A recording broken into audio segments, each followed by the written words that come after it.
Okay mga kaanit, isa na naman pong case ng botch SMP ang naresolba ng aesthetics. Si Sir, nung unang lumapit siya sa amin, year 2022, August 2022. So, dahil din po sa busy si Sir, sa kanyang trabaho, sa kanyang work, si Sir ay nasa serbisyo. So, umabot po kami ng 2 taon at 5 buwan, 2.5 ng kanyang journey sa pagpaparepair ng kanyang botch SMP. At 6 na sessions po ang ginawa sa kanya.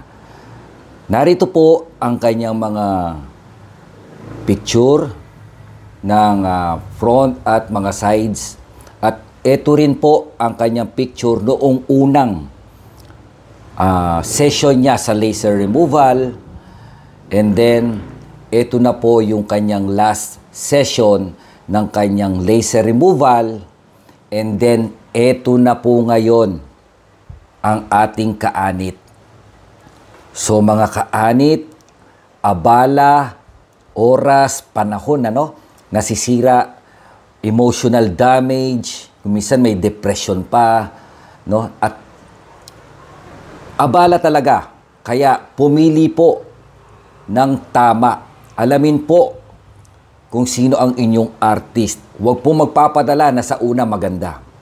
Mag-ingat po tayo, mag-research po tayo, mga kaanit kong, mga very pogi. Mabuhay po kayong lahat.